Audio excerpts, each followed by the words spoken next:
Thank you, Bruce. There's room for discussion, and yes, please. Yeah, thank you that you pointed out.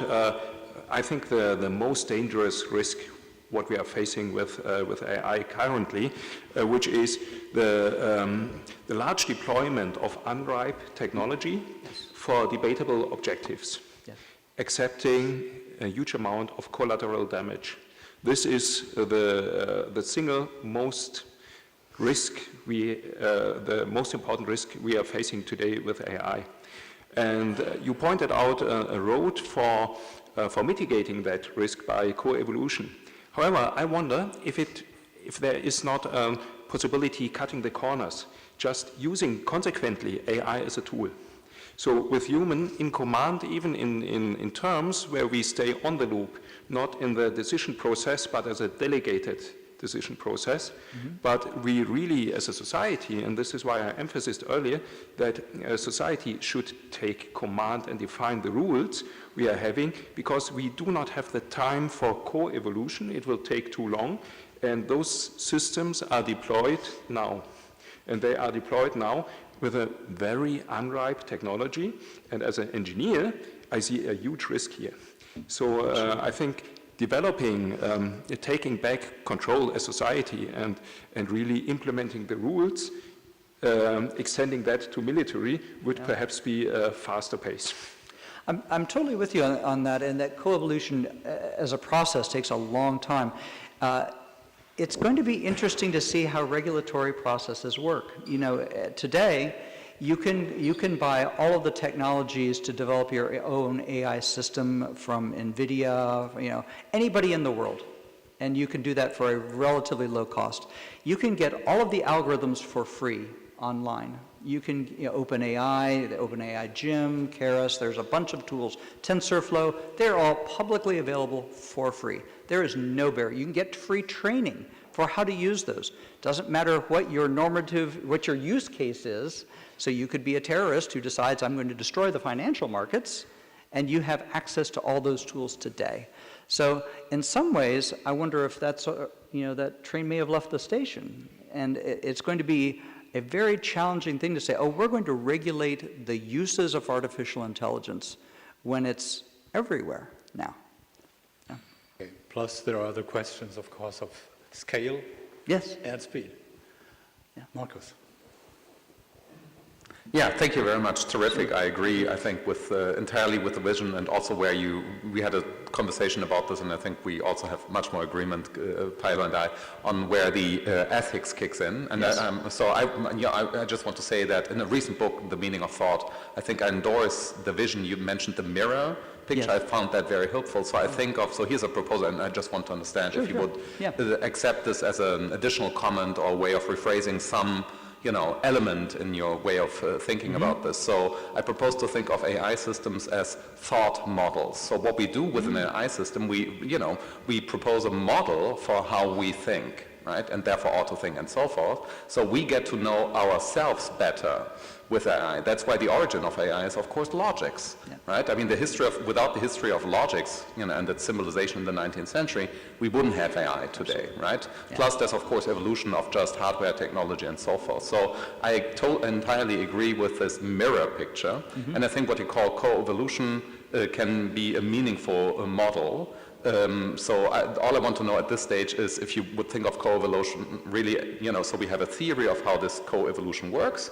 I think this could be the ethics of AI that people are looking for, right? A theory of this co-evolution, but we shouldn't anthropomorphize or even animalize the co-evolution, of course, right? I mean, so the evolution here doesn't refer to, strictly speaking, evolutionary theory, right? That's the only thing I wanted to know. I'm with you. Okay, good. We had an interesting conversation yesterday about human-machine interaction with robotic systems after the talk on how robots interact with people. And one of the things that I've done research on previously is this concept of a shared cognitive model. How do you have a space where an AI robotic system and I meet? And you have to have the same coordinate system, you have to have the same understanding of syntax and grammar and a shared vocabulary, and you also have to have a shared understanding of what actions mean. So, when I say, pick up the glass and hand it to me, they know what a glass is, where it is, and what hand it to me means. So that becomes, that shared cognitive model becomes the place where an AI-empowered robot and I can actually experience things together. Now that's very, very early basic things. It's hard even to get coordinate systems to work. But at the same time, I think that becomes an actualizable operational model where we can test these theories. And that would be an interesting path forward. Let me collect the following 3 questions and Yes. ask you for a short answer. Sophie Charlotte, first of all. Thank you very much. Joachim and Gilles. Thank you very much for your talk. That was very interesting. Could you maybe say a bit more about institutional barriers to the deployment of AI technologies within the US military, particularly? Because I think if you look at certain communities within the military, such as address weapon systems operators, Navy Yes. submariners, they have a very, very safety-conscious culture.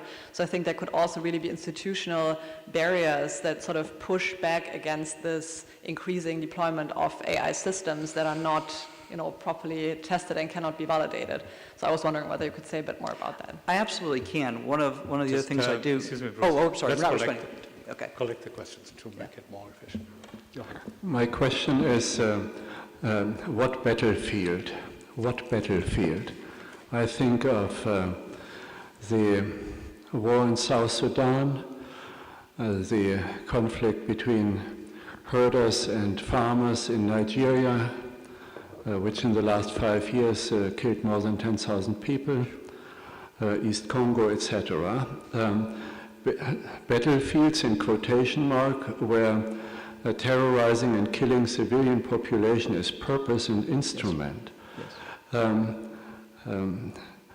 Compared to that, the battlefield which looms in the background of your paper is a very different one. Question, what is the trend that low-cost autonomous weapons would intrude into these wars, and what is your proposal to deal with these risks? Thank you, Joachim. Gilles. There is a mystery with war. It is that for a war to happen, you must have both parties who think they are going to win the war, or they have a high probability to win the war. Yeah. It's a little bit like on stock market. When you sell a share, both the seller and the buyer think they are going to earn more money. Mm-hmm. And do you think AI can help partly solving this problem?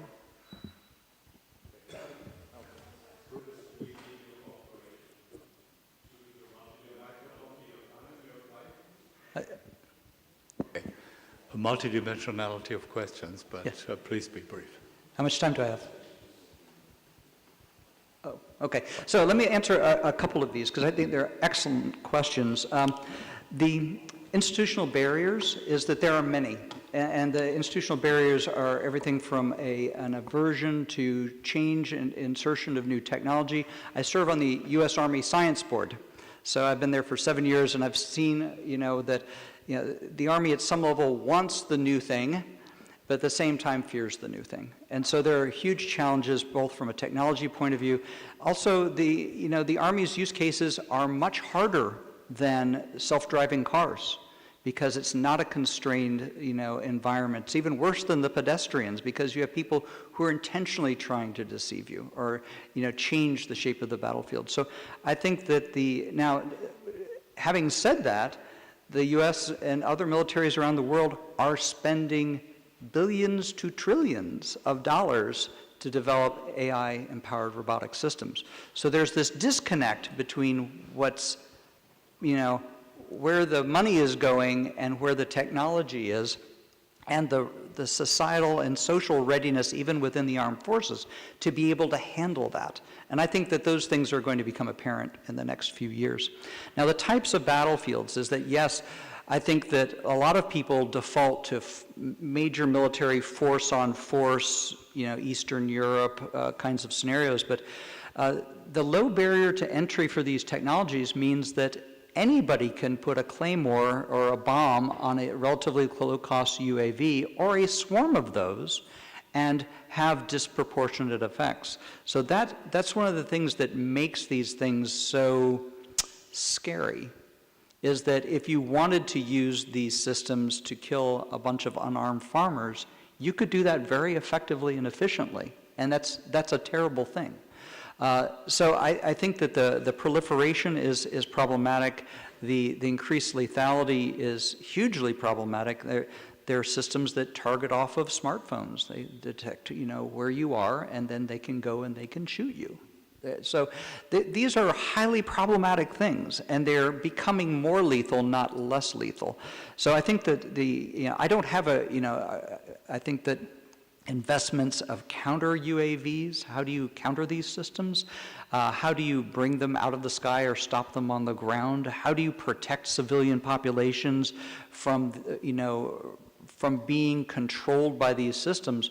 Are area that hardly anyone is researching, but they really need to be a focus of sustained effort to be able to deal with this. In addition to, how would you make these things secure for appropriate use, if there's appropriate use? How would you stop them from being used inappropriately? And I think that's incredibly well taken. Now, the history of war, Clausewitz says it's the imposition of your will on the other nation state. Now, yes, there are potentials for artificial intelligence to make course of action decisions for commanders that might reduce civilian collateral damage or loss. But I have to say, now we're thinking about artificial general intelligence again. We don't have that. So the things that we have now, and what I mean is a system that could think about context and rules and relationships and laws of armed conflict and bake that hugely complex in the history of warfare in that area and cultural diversity and infrastructure, all of those things. There's nothing outside a human brain that can do that, right? So in the future, potentially, possibly, you could have a system that could reason faster than a human, but we're nowhere near that. We're at narrow AI for very specific purposes if things go well. Yes. Thank you very much, Bruce, for Thank the you. talk Thank and you so for the discussion.